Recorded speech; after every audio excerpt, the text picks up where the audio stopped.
ধানের বেতন যদি ভালো হয়, ধানও ভালো হবে, সারও ভালো হবে।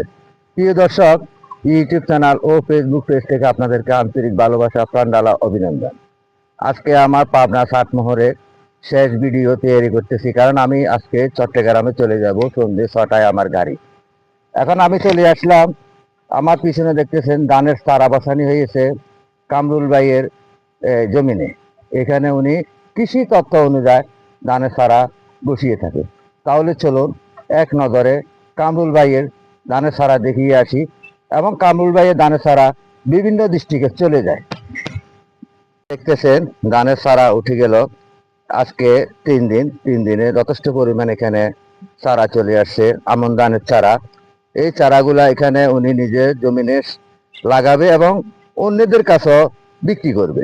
যথেষ্ট পরিমাণ চারা এখানে বসাইছে আমার প্রান্তিক কৃষক কামরুল ভাই।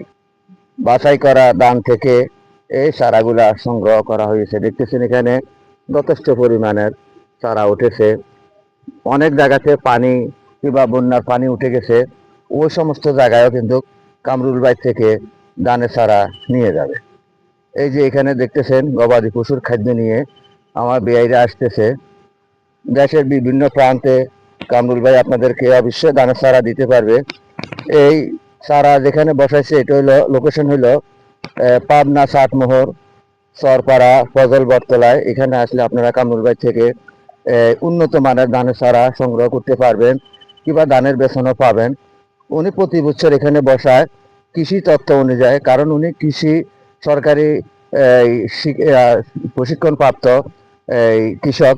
উনি এখানে কৃষি অফিসে উনি দিয়ে থাকে ধানের বেতন কিংবা চারা। অনেক সময় বিভিন্ন দূর দূরান্ত লোক নিয়ে আসে, নিয়ে যায় এখান থেকে। উনার থেকে আপনারা দেখতেছেন আস্তে আস্তে বড় হইতেছে। এগুলার বয়স আজকে 4 দিন। 4 দিনে যথেষ্ট পরিমাণ চারা প্রায় 2 ইঞ্চি 2.5 ইঞ্চি হয়ে গেছে। দেখতেছেন এখানে কামরুল ভাই বিভিন্ন মানুষকে দিয়ে থাকে, কারণ উনার থেকে মানুষ আগ্রহ করে নিয়ে যায়। উনার এই ধানের চারাগুলা হইলো একবারে বাছাই করা চারা। যথেষ্ট পরিমাণ চারা দেখতেছেন ওই মাথা থেকে ঠিক এই মাথা পর্যন্ত উনি এখানে চারা বসাইছে। তাই আপনিও নিতে পারবেন। জায়গার লোকেশন হলো পাবনা সাতমোহর সরপাড়া ফজল বটতলায়। এখানে চলন বিলের উত্তর পূর্ব অংশে কামরুল ভাইয়ে এই ধানের চারা বসিয়ে থাকে, কারণ কামরুল ভাই কৃষি তত্ত্ব অনুযায়ী এই চারাগুলা বসায়।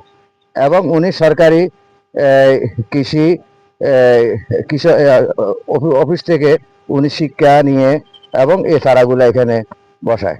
সকলকে আন্তরিক ভালোবাসা, প্রাণঢালা অভিনন্দন জানাচ্ছি। আসুন কামরুল ভাই থেকে আপনারা চারা নিয়ে ধান লাগান। অবশ্যই চারা ভালো হইলে, ধান ভালো হইলে এবং কি যথেষ্ট পরিমাণ ধান হবে। ধানে কোনো মিশ্রিত নাই। তাই আমরা আসি সবাই কৃষিকাজ করে আমরা এই নতুন বাংলাকে যেন একটা স্মার্ট কৃষিতে পরিণত করতে পারি। সকলকে সে প্রত্যাশা এখানে বিদায় নিচ্ছি। আসসালামু আলাইকুম।